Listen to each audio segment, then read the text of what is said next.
about it all. And as people come in, please just be kind. They'll kind of siphon themselves in. Should I not move? Okay. It's my pleasure to introduce to you Heidi-Schwegler. Heidi has an MFA from the University of Oregon and a BFA from the University of Kansas. Woo! I will touch on just a couple of her long lists of achievements here. She's a Portland-based artist who's taken part in many shows, including a recent show at Soil Gallery called Lunch. Some of you may have seen. I did. She's in our current Mold Made exhibition in the gallery, is in a 3-person show up now at Bullseye Projects in Portland entitled The Emotional Life of Objects, and it's up until March 26th. So if you are super interested in what you're seeing here, I would recommend you wander down to Portland and check that out, right? Good idea. She's received a Ford Family Fellowship, many residencies, including a McDowell and one in Iceland, which kills me. I don't want to go. And has been a finalist for the Portland Art Museum Contemporary Northwest Art Award. Has been a visiting artist throughout the country, a bunch of different places. I couldn't. A bunch. A bunch. In looking through her resume, she has close ties to the Portland as well as Seattle contemporary art scene, so you may have seen her work here prior. Not here, but you know.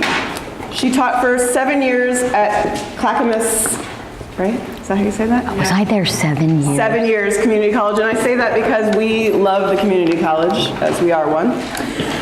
She's currently the associate chair. The chair. Oh, sorry, she is the chair of Applied Craft and Design for the Oregon College of Art and Craft, the MFA program, and associate professor of metals at OCAC. Please welcome Heidi. Oh, right, this is only going into the video camera. Right, I'm not being, okay. So it's like, I'm loud enough. You guys don't need to. Thank you so much for inviting me, Amanda and Paula. You've been fantastic. It's so good to be back up here. I was just talking to Lynn, I think it was maybe 10 years ago. Probably. Then I came and I spoke to Metals, did a little workshop, I think, and then spoke. So it's really nice to be back and be amidst your brutalist architecture here, which is fantastic. So one of the things that I like about an artist lecture is when they don't go right to the end game and talk about the final pieces, but more so talk about what happens on the periphery. So it gives you a sense of what's behind the scenes, what is their research like. It's just more informative than looking at the object. So that's kind of how I've set this up. I have a BFA and a master's in metalsmithing, and as Amanda said, my BFA was from the University of Kansas.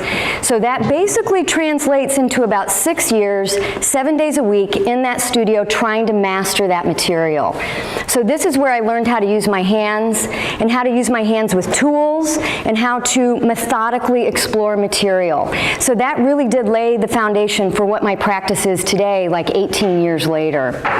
I'll never forget when I went into metals probably 2 weeks after starting, and the instructor handed me a hammer and a sheet of sterling silver, and he said, now go over to that stake and hit the silver and make it look organic like your drawings. And I will never forget that feeling of not like, I don't know how to do that, or I shouldn't do this, because the hammer for me was something that you hit on a nail. You don't hit it onto something that has intrinsic value. So that was a really seminal moment for me in terms of discovery, and then realizing how plastic metal was really hooked me in. So I was completely dedicated. As an undergrad, I would not say that my work was really based on a lot of idea, and I was kind of sensitive to that. More so, I looked at a lot of medical illustration. I come from a long line of doctors, so I was always surrounded by drawings like this. And I thought they were beautiful, not only because they're beautiful illustrations, but the ones I was interested in showed the body being opened, exposing something that was quote unquote pathological or diseased. And for me, it reminded me of a sort of adornment, maybe in a more negative connotation, but I saw relationships there. So I would look at those drawings, make my own drawings, and then I would force the metal to become like my drawings. And it was using a hammer and a stake in a very unorthodox way, so nobody could really teach me how to do that, so it really kept me going. whenever you see metalsmithing, there's usually jewelry attached to that, so it kind of was an unspoken rule that the work you made somehow went on the body. And that didn't feel very natural to me. Obviously, this is a necklace, so I was really kind of pushing the boundaries of what jewelry could be. This is actually taken from a gynecological medical illustration where the woman had surgery, a medicated pad was inserted, and it distorted that part of the body. This is another example. This is probably the last pieces of jewelry that I made, and this is when I discovered electroforming. And if you're not familiar with that, that's a technique where you can take anything except steel, and you can copper plate it so thick that you can remove that original matrix and actually start fabricating with it as if it were metal, because at that point it is metal. So this was the first point in my studio practice that I began to really work sculpturally in a truer sense. So these are parts of balloons, obviously, for a brooch and a ring. Also getting into cast plastic for the white part. So the weird thing, because you just said I was associate professor of metals, and I actually haven't taught metals for about 7 years. The first day I got out of grad school, I completely stopped working in metal. And what was happening is I was beginning to choose the material that best serviced my idea, and it wasn't always metal. So my work has a full range, anywhere from raffia, which you use in gift packaging for this army of teddy bears, to time-based medium. And if you had told me in graduate school that I'd be working in video or actually putting myself in a video, I never would have believed you. So at this point, everything's game, and I actually now work with a lot of found objects. So to back up just a little bit in terms of my education, I got my master's at the University of Oregon. So before that, I was making illustrations of the body being transformed, and then you wear it on the body. And when I sat with Kate Wogley, who was my mentor, she said what seems like the most obvious thing, but it didn't even cross my mind, that the next logical step would be to make objects that literally transform the body of the person wearing it. I was very interested in psychosomatics and how if I physically alter your body, it affects you mentally. If you have mental conflict, it can manifest physically. And as we go through this lecture, you'll see that there's a little bit of that in most of my work.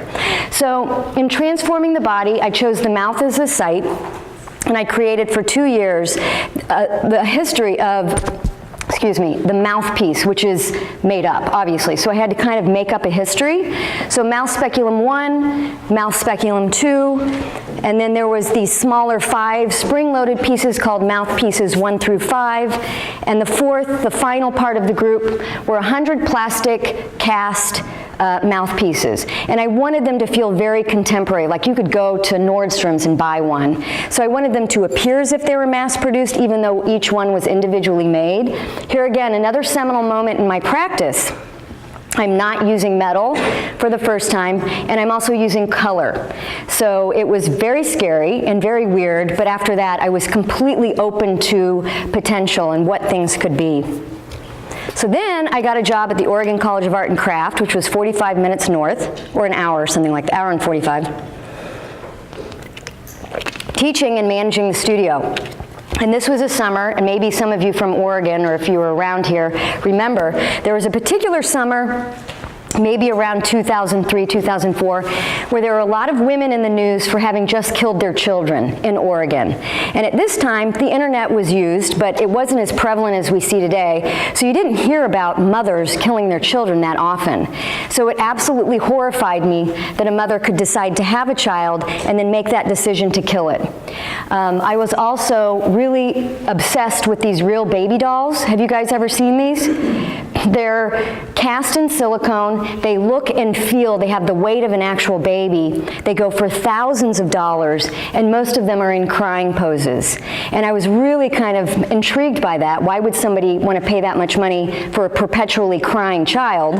So I went to a doll fair on the outskirts of Portland, and I kind of walked around. I felt like an FBI agent, and I talked to people who made them. I talked to people who collect them. I said, why? What is it with these? And the only answer I could get, they're just so cute and cuddly. And I was like, oh my God, it's the perfect object for infinite nurturing. Like that's what you do with this object. So thinking about that, and then thinking about the mothers that kill their children, I began to also think about the falseness of the family portrait. Going to Sears, fake backdrop, matching outfits, everybody's smiling, you have props, it looks perfect, but you have no idea how that machine is functioning once it gets home. So what I decided to do was to make the perfect child and then take it to Sears and have it photographed. And who better to make that child look like than me? The timing was also really good because I was dating this guy who just won an Emmy for 6 Feet Under. He knew how to make a body out of silicone. He was very good at it. So this almost destroyed our relationship, though. It was very stressful. So he took a life cast of my face. I found a doll body that was probably about 24 inches high. And I knew I could take the head off and remove the armature and kind of work it. And then we cast her. So this is the doll. She was cast in silicone. He airbrushed that skin so it looked more alive than my skin. He took a mold of my teeth, cast it in denture material. We put a human wig on, and then we plugged in individual hairs around the sides of the head and in the eyebrows so that it didn't look so much like a wig. He was going to make prosthetic eyes, but I popped these doll eyes in just to see how it was going to look, and I was like, that's it. I'm sure you've heard of the uncanny valley, and that's when there's an object that you see in the world that you know, but then all of a sudden there's something about it that is not right. And so it's this shift into knowing and then down into this kind of horrific feeling that you don't know what it is that you're looking at. So robotics plays with that a lot. If it gets too close to being human, it can actually feel very uncanny and kind of frightening. So I didn't stop here. No. I carried her through Lloyd Center Mall to Sears, and I had her photographed. So, and I have to admit, I was really scared going in there. I thought they were going to be like, I'm sorry, this is a little weird. We're going to have to ask you to leave. It was a former student of mine. She was just sitting there on the phone, totally bored. So she started screaming, I started screaming, and I thought I was going to get one picture, and we went through every single backdrop with the props, and the guy who made it was there with me, so it was kind of stressful. At one point, it was at this point, she's standing up, and I took a mold of a 6-year-old's hand, so they're silicone too, they look very real, and we're standing here looking at the camera, and the doll's over there, and we're like, oh, that's it, that's perfect, and all of a sudden you see her go, and she starts to fall over, and the guy did this football leap and grabbed her, and her head went flying off, and so it was kind of dramatic.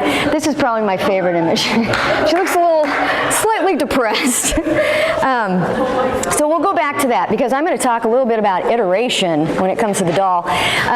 So at this point, everything I'm paying for is out of my own pocket. Resin is very expensive. So I had tried to write a grant. I was really conservative on it. I didn't get it. I was talking to one of my colleagues, and she's like, that's so weird. I get every grant I apply for. And I was like, oh, I felt so competitive. So I decided I was going to go home, and I was going to write the project that I wanted to be funded. So what is it, no holds barred? Is that no bars hold? Whatever, however that works. So I went home, and I decided I was going to attack my phobia of the toddler's birthday party head on. So I did not have kids, and when I get those invitations, I admit I cringe a little because I know what it's like. You show up, you're all standing by the fence, the adults are, you don't know each other, so it's small talk. Kids are running around, they're eating sugar, they're getting really hyper, and then all of a sudden, somebody starts crying. So it's like this, and I love contradiction, so it's this celebration that hits trauma in this moment. So I went back to my laptop, and I started thinking about the people who do this full time, like Chuck E. Cheese, or I'm a clown and I work at birthday parties, and I typed in world-renowned balloonologist, and Kelvin Chun from Honolulu popped up as #1. I was like, that's it. So I'm writing the grant, and I emailed Kelvin and I said, if I paid your way, would you be willing to come to Portland to be in a live performance and a video? And all you have to do is make the same shape over and over again until it fills the room to your knees, and then you destroy all the balloons in one apocalyptic gesture. And I didn't know what that gesture was. I was going to figure it out if I got the money. And he's like, of course. I mean, this guy he's like a savant. That's what he does. So when you ask him a question, he holds up a video of him tying a balloon or something. He's very interesting. So I got the grant. And I think one of the things that I love being about an artist is that you get to enter these strange subcultures and research. So I had to go on clown forums and ask questions like, how do you pop a lot of balloons really quickly? And I didn't want it to be a needle. It had to be something bigger than that. And so Pockets the clown is amazing. And she lived in Gresham, so she was right next door to Portland. She invited me over to her split-level ranch with white carpet. She taught me how to make animal shapes. I came up with my own abstract shape, and then she gave me the best party trick ever that I'm now going to pass on to you. If you take 100% pure citrus air freshener and you spray it on a latex balloon, it pops like Jiffy popcorn. It's amazing because it's melting. So that was it. I had my party trick. It was going to happen. It was at Tilt Project Space in the Everett Street Loft, so it's a tiny little space in August. We shot the film all day, so I prepared the balloons. So you're seeing the aftermath. I hired 2 actors to dress in Chuck E. Cheese uniforms. They tied the same shape over and over again. It filled the room, and then he got these 2 gray cans, so you couldn't tell what it was.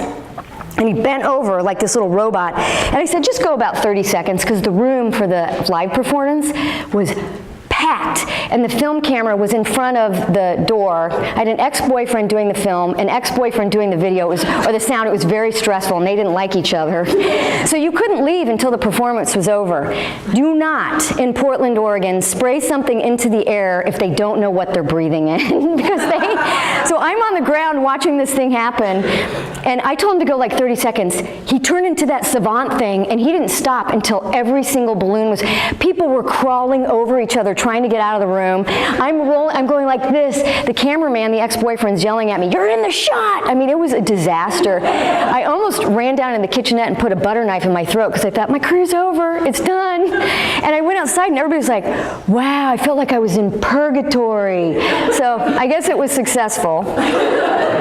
And there were a couple other objects in the space that here again remind me of that fear of being at a kid's birthday party. So I went to Fred Meyer, you guys have Fred Meyer, and I took the gray balloon and I said, match the icing to this gray balloon. I thought, that was not so weird, but I thought when I said put help me on there instead of happy birthday, she was going to question it. Her hardest problem, she called me and she goes, I can't get gray. I keep adding white to black and it turns blue. I said, oh, you need to use complementary colors. So I gave her a little lesson on color. So some of you may recognize this little clown cake topper. It has a really long plastic nose that they used to put on birthday cakes. And I sculpted it life size, those of you into mold making.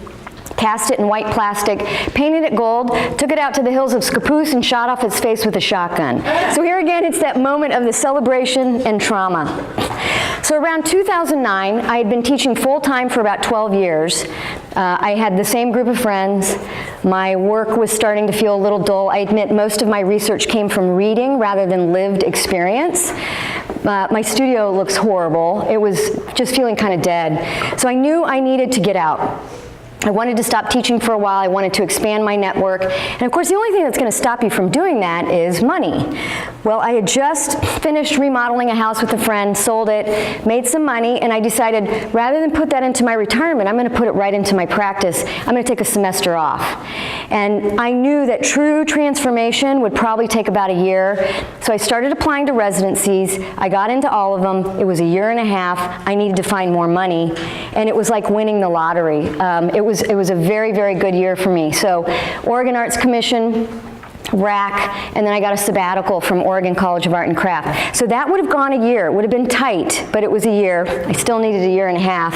And then the mother lode came that Amanda mentioned, the Ford Fellowship, which was $25,000 with no string attached. So it was incredible. And I knew I had a year and a half, and I was off to 4 some internationally based residencies.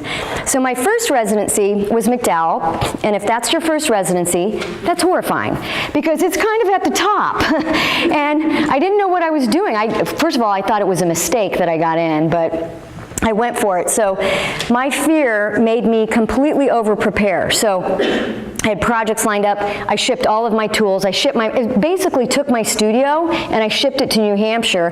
This was my studio. It's called the Heinz Studio, which, yes, was the Ketchup family. This used to be the ice house on this 400-acre farm, and then they refinished it into this beautiful space. And I had to get all the tables in. It was totally empty. So I brought in tables. The office lady gave me her lamp, and all you do is work in MacDowell. I mean, even your lunch is delivered to you. So I blew through my projects in about a week. Then I'm sitting in my chair, I'm reading my book, doing my sketching, and all of a sudden, I look out of the book. So here again, another really important moment for me in my practice. It's never been the same, because I started to notice the little things in the space that I didn't bring in, and it started to make me feel something. I was also preparing for a show at Disjecta called Hold, going back to this idea of psychosomatics. How do I take this idea of the internal battle or the private apocalypse and expel that so that you can see what that feels like? So the word hold was important to me. So this big hook that should, lift things so you can weld, very, very strong. This very strange PVC pipe contraption under the sink that seemed more body to me than plumbing. And then this crisp wool blanket. And I began sketching with those things. And I have to say, to this day, my work is all about being very present in the moment and responding to what I'm seeing and what's happening in the studio. So I took a quick mold of that hook, and so when I got home, I was able to make a mold of it or cast it in wax. So getting back to this idea of casting, which is what that show is all about in the gallery, I'm very interested in how I can take an object that you recognize, and when I cast it in a material that's completely antithetical to its function, it forces you to renegotiate your relationship with it. So a hook that should hold 3,500 pounds can now barely hold itself up. It really underscores the notion of fragility.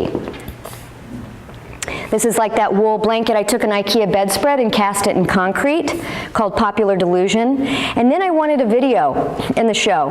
And so I went through all these embarrassing tries. I made a lead suit. I laid on my kitchen floor. I had a camera on the ceiling, and I tried to get up wearing this lead suit. So I was trying to show struggle without there being any sort of external force. These are videos nobody will ever see, by the way. And I decided, you know what, this is ridiculous. I'm just going to hire a wrestler. I'll put him in a green suit, and then I'll erase him from the film. I'll figure it out later. Because here again, I'm writing a grant. Your grant should be very aspirational. Believe in yourself that you can make it happen if somebody gives you money. So a friend of mine did all the video for the mixed martial arts in Portland. I said, give me a name, somebody who's going to be patient and interested in a project like this. And he said, Colt Toombs. Absolutely Colt Toombs. He's like 20, up and coming. He wants to be in film because his dad was. He knows he can't wrestle forever. And when I researched him, I said, wow, his dad's kind of famous. This is going to help my grant, and it absolutely did, because his dad was Rowdy Roddy Piper. So I got the money, of course. I mean, if you can throw that name in, you're in.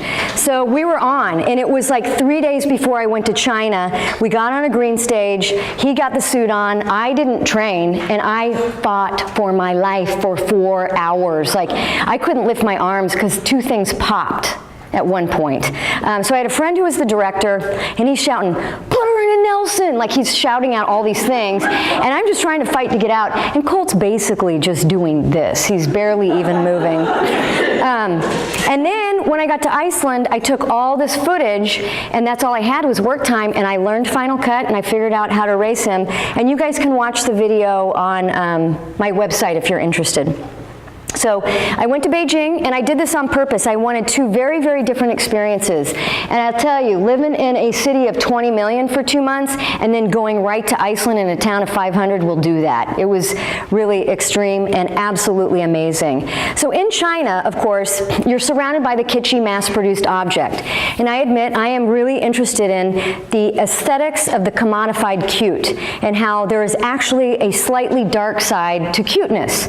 It's always diminutive, it's smaller than you, and it gets cuter if it's injured or disabled. And these are things that we don't really think about, because you all of a sudden you have this desire to want to purchase or to own this thing, but you don't really question it. So I was thrilled when I found these lions, which made a horrible sound, by the way. And I took this video, and they died 1 by 1 clockwise. So that was kind of a fun little video. In Iceland, I was in Skagastrand in the northern fjords, so it was very windy, very cold, very small town. Nobody wanted us there. There were 6 of us in this space together. Each artist was from a different country, which was amazing. And here again, because the town didn't want us, all we did was work. And that's what I did. I edited the video for rest. So it was perfect time for that. I ended my residency 1.5 years at home. So I went down to LA for 2 months at the 18th Street Art Center, which was right in Santa Monica. I spent my first month making, and then the second month doing studio visits. So so I could make real connections. So at McDowell, remember how I said I shipped my studio basically to New Hampshire? At this point, I trust that I can make work anywhere. And if I don't make work, it's okay. Residency is about gathering ideas, gathering images, gathering people, and then the work happens later. So I went with nothing, but I knew that I wanted to think about Hollywood and that sort of creative industry. So going back to psychosomatics, I wanted to try it again without it being a video. How do I show this manifestation of stress or anxiety on the body? Do you guys remember the faces of meth? Yes. Most of you do. The Oregonian, back when crystal meth was just hitting the streets, the police began to notice that these repeat offenders, their faces were starting to break down very quickly, and that's when they correlated it with meth and that it destroys the body. So a friend of mine knew Christopher Nelson, who is a makeup artist and an actor in LA, pretty successful. He was actually Uma Thurman's husband in Kill Bill 2. And he agreed to have me come to his makeup studio, and he would break down my face very quickly while I was being photographed. And the images I showed him were from the faces of meth, even though I don't want it to be about drug use. It's just about the degradation of the face to get to this piece. And it's probably too dark and small for you to see, but I just donated a catalog, and it will be in the library, and you guys can see the actual piece in the catalog. It was an amazing experience. I didn't know what I looked like because it happened so quickly. So the photographer shooting and just the way he was able to use makeup, and it was very real, was incredible. So this is called My Struggle. So all that travel in a year and a half taught me a lot about myself. And you know, you have the designated ruin, which are these sites that are perpetually suspended in time. They are taken care of, they are cultural markers, they teach other people about your culture. I'm not so interested in that. I found that I was much more interested in the the decaying ruin, the ruin that's allowed to have its life. So if you've ever been to the Great Wall and you've seen the refurbished part next to the part that hasn't, this feels fake. This, I felt the soul. It was amazing. So I started to feel sensitive to that. I was also taking a lot of pictures, and I began to realize that my pictures were really about the peripheral ruin. So this is the stuff that's caught in the fence. It's in between the building. It's rolling down the street. We create the peripheral ruin. And I now maintain those images as a body of work, ongoing body of work called property. So when I travel, this is what I do. I gather these non-sites, these pathetic sites, and these objects that remind me of the peripheral ruin. This is in LA. This is in Chinatown in LA. And so these pathetic feudal gestures of just trying to get it done. It's just good enough. And to me, there's a sort of beauty in that. In Chengdu, in China, I don't speak English, I'm in a taxi, I feel very alienated. I look over and I'm instantly connected to this person. It was the night before, maybe she was out partying, she got tired, she pulled her eyelashes off and stuck them on the armrest. And so I spent the whole cab ride taking hundreds of pictures of these eyelashes. When you travel, if any of you have traveled to sites that are very unfamiliar for you, so like, you know, Hutong, right outside China, will do that. And you'll see something that you know, but because you're in such a foreign context, you can't see it. And so your vision becomes acute because you're trying hard to see what it is that you're seeing, and all of a sudden, you see it again for the first time. It's a beautiful experience. So seeing a cardboard box again for the first time. I was in a dangerous part of LA, and I was walking around collecting images and video for property. Sometimes the objects are small enough that I can actually pick them up, put them in my backpack, and bring them back to the studio. This is when I also began to coin the term the living death. And I am interested in those objects that we recognize for what they once were. They no longer do what they once did, but they haven't been hauled away as trash, so they still are floating around in our world. So an emergency road cone, doing almost the opposite of what it should be doing. It's been driven over many, many times in LA. It's completely covered in grime. It instantly reminds me of my own mortality in my body. So I brought it back, and I spent days with acetone and a little Q-tip cleaning up the inside, and then coated the inside with this very high gloss enamel paint and left everything the same. So there are three actions in the studio that I tend to take. First one is embellishment, which can be a form of skinning. It's a way of embalming. It's adornment. It can attract your attention to a part on the object. Another is Swift. So this was a set of white Venetian blinds that I took out to the hills of Scappoose, shot it with a shotgun, brought it back to the studio, and I covered it with suede. It's a flocking process that hobbyists use in jewelry boxes. I know you've seen it, to line the inside so that it's soft. So this is called Fade to Black, and it has a really fuzzy, soft texture to it. And other actions are alchemical. So here again, getting back to the notion of casting, a child's wooden crutch in silicone, here again, it just exaggerates this notion of the body as well as fragility. And for me, that's an alchemical sort of technique. So the bins, if you guys have heard the bins in Portland, that is the very last spot from anything from Goodwill to land before it goes to the landfill. So things that are never sold go to the bins and they're sold by the pound. It's a crazy place. And I just go in with a completely open mind. I try to not work with intention. So this is true material exploration. And I bring these materials back to the studio, and a certain slowness starts to set in. I prod, I adjust, I move, I develop relationships in space between different materials and objects. If any of you went to the lunch show at Soil, you're seeing the beginning of one of the pieces that ended up there. A lot of people give me their retired dog toys. So some of the pieces I don't even change. They're just perfect the way they are. So this little bunny that I then just tack the ear up, done. This is a strainer that I chromed, and then that's how the piece looks once it's finished. So I just took an exercise ball, covered it in plaster bandage, shellacked it, strapped it here that I found in the dumpster, and then I took that one little piece of broken wooden stick and I flocked it with this pink kind of suede. This is called Soft Crush. This was a piece I was at in Aspen at a residency, and I went to the dump. You can imagine what the Aspen dump looks like. It's like shopping at IKEA. It's crazy. So I found this little travel pillow, took it back to my studio, shoved it in the corner with a broomstick, and there it sat for like 2 weeks. And when I was getting ready to go home, I wanted to keep that gesture. It was really beautiful how it was just kind of sticking out into the room. So I shellacked it so it would stiffen it, and it stayed in position. So I ended up just painting it, and it's called Separation Anxiety. The bed is a very strange place where if you've ever gone through grieving or loss, it's the one place where you really can't escape those things. It's very hard to separate yourself from, you know, kind of these horrible things. So I took it to a show at the Schneider Museum in Ashland, and when the curator pulled it out, she was like, "Oh, I thought this was going to be concrete." And I was like, "Oh, that would have been so much better," because it was the actual pillow. So after the show, that's what I did. I made a silicone mold of it, and I ended up casting it in concrete. So here again, going back to this idea of iteration through casting, that allows you to have different forms of alchemy by changing the materiality of the object. So then I decided, well, the next step is I want to cast this in glass, and I had never worked with glass before. I wanted it to be totally translucent to look like an ice cube. So I talked to a friend of mine who's the curator at Bullseye Glass, and he said, "No problem, I'll help you through this." So I didn't think it was going to be hard because he made it sound so easy, and I had worked with material for 17 years. I can do anything. So I made the mold, and he said, "Okay, as soon as you finish that plaster mold, you got to get the wax out of there immediately and get it to my studio within 2 hours because we have to get water in there before it dries out to know how much glass to put in."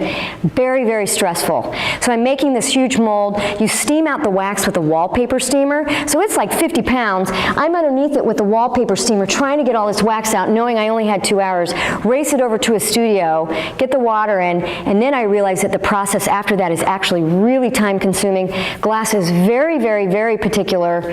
My success rate with glass now is about 10%. It's very hard to work with, but I was kind of hooked. I mean, I hadn't had this feeling of ignorance since I got that hammer and that sheet of sterling silver in my hand, so I was completely interested in that. So the next body of work, as you can see, I work with these objects that are kind of autonomous. They live on their own. And I wanted to deal with the discarded object in a more choreographed setting. So I remember when I was a little kid, I would ride around in the car with my mom and we'd stop at a red light and I'd look out the window and I'd see this little patch of the world, trash, gravel, and I'd say, "Okay, look at this and memorize it because you are never, ever, ever going to see this patch ever again." And then we'd drive off. And it was that same kind of feeling of taking this thing of benign neglect. Nobody did this on purpose, but then kind of uplifting this through craft and skill. So I found this picture online, sidewalks scattered with litter, and I felt like a forensic scientist because I blew up every little object and I remade everything. And that's what it looked like in the gallery space. It was kind of unfortunate. The wood made it hard to see the objects, but everything was remade, or it was an artistic translation because I couldn't see what the object was. So this is Bod is Ow. It's a jean skirt that I put many coats of varathane on and then painted. I made one more glass object with Michael. It was a Nike shoe that I cast in glass. I was hoping a Nike exec would buy it, but they didn't. And this is kind of related to Made Rotten in the gallery show, which is glass. This is just a chicken broth container that I crushed, primed, and then poured epoxy over because it looked like one of the objects. This was a Goodwill find. You know those family photos where there's a circle and a square and there's different pictures behind each one. And the mother, for some reason, stuck to the glass and they couldn't get her off, so they tried to peel her off, and I was like, oh, that's so beautiful. So I took it home and I put tinted automotive glass in front of it and then had it framed. And I know you guys recognize these. These are disgusting. They're all over our sidewalks. Don't you think these are gross?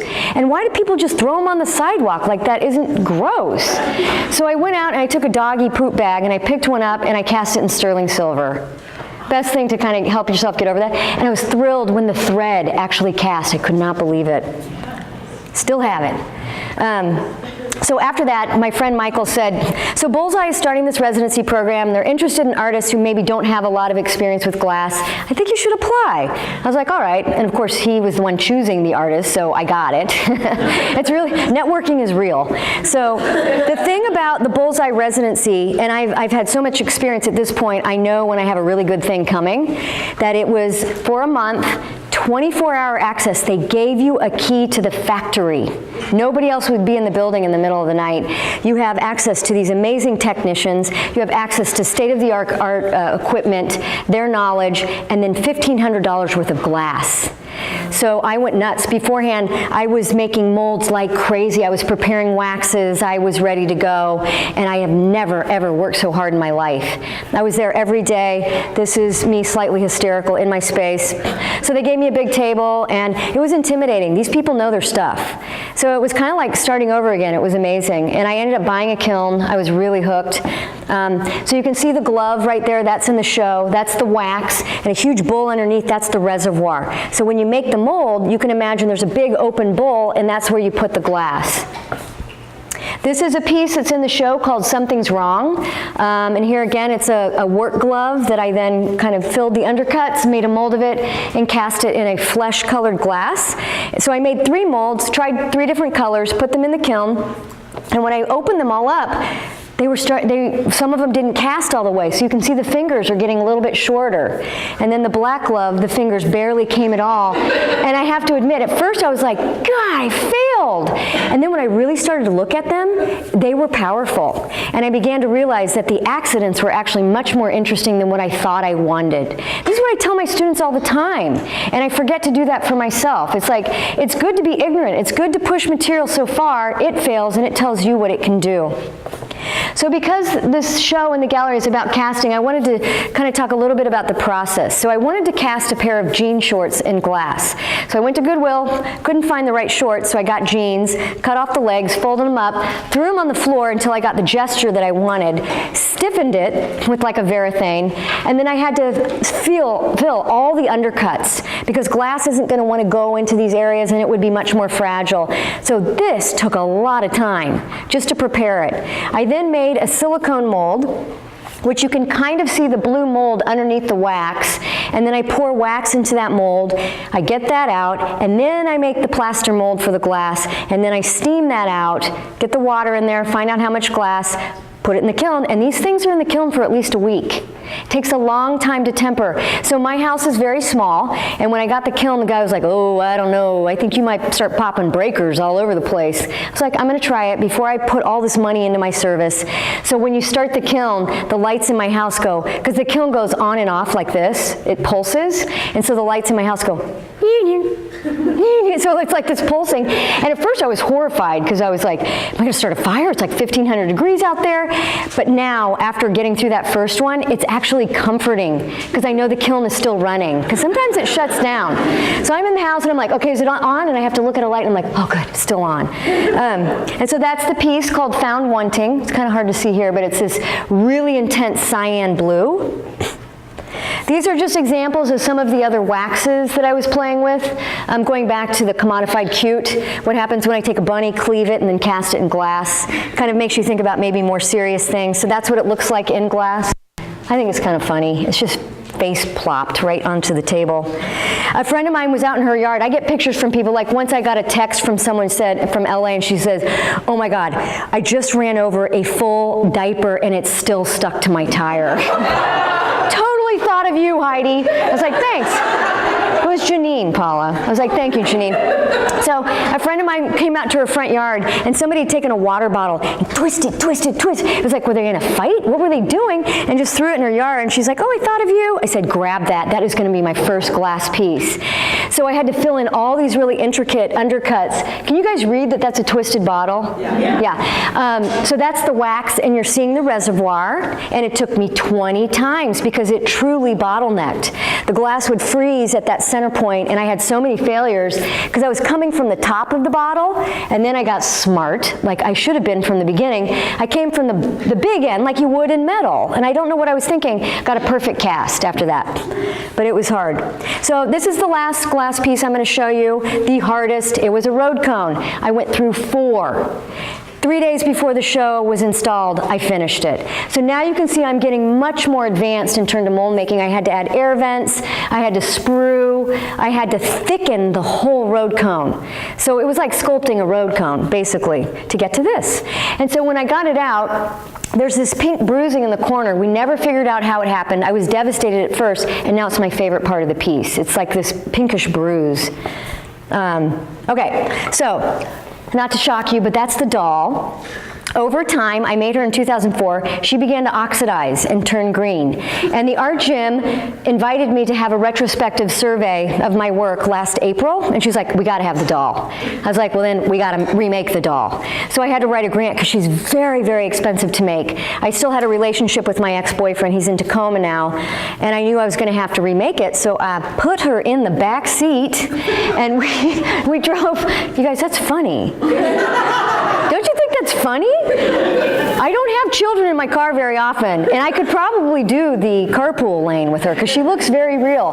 So I took her up to Tacoma, and we remade her. So when you walk into the gallery space, that's the first thing you see, is you see the back of her. It's completely uncanny. I had a student who is a master knitter knit this beautiful little dress out of cashmere, and then that's what she's 10 times better than the original. This is where iteration comes in. And he had more time and I had a little bit more money. He did a superb job, really superb. The things that are different, they're now my hands. So that uncanny, that sick feeling is even more intense because the proportions are even more odd. The other thing is we didn't use a wig this time. Every single hair is plugged into the silicone. It was a lot of labor. He did an excellent job on the paint. I mean, look at that. And then he made prosthetic eyes. He made those. He's a master, Scott Thibault. He's incredible. And the hand looks more alive than my hand. Oh, good. Right on. That's my last image. So, thank you.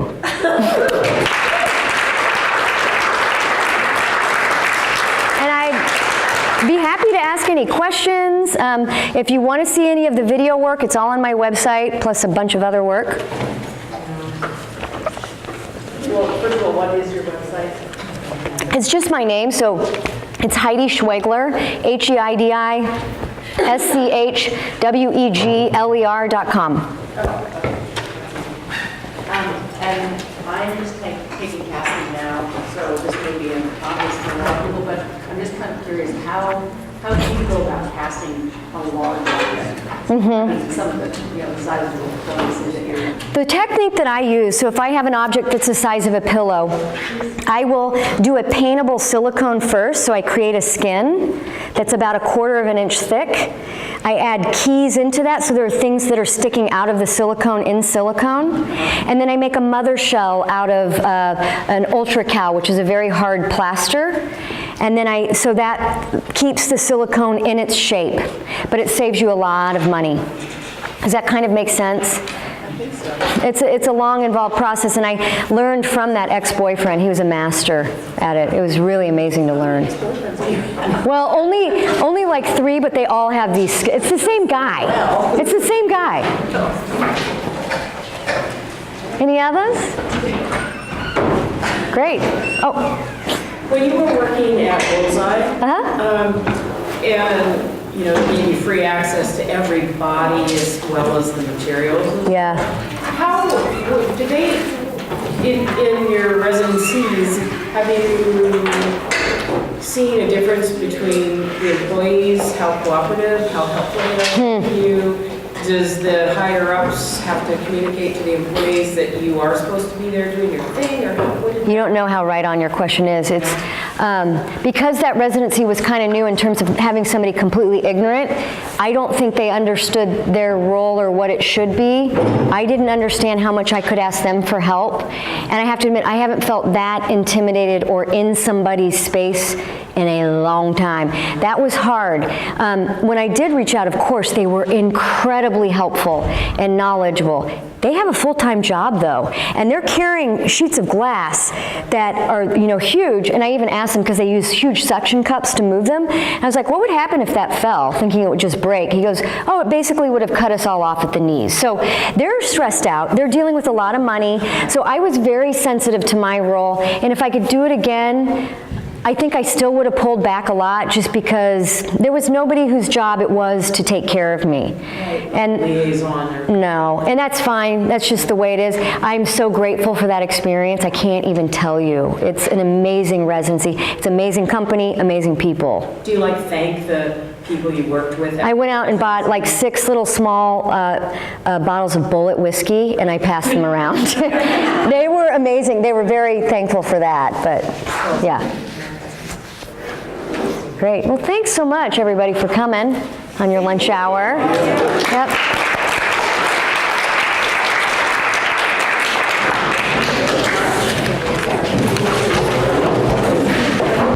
Turn this off before I sing. This is probably recording. Oh, good.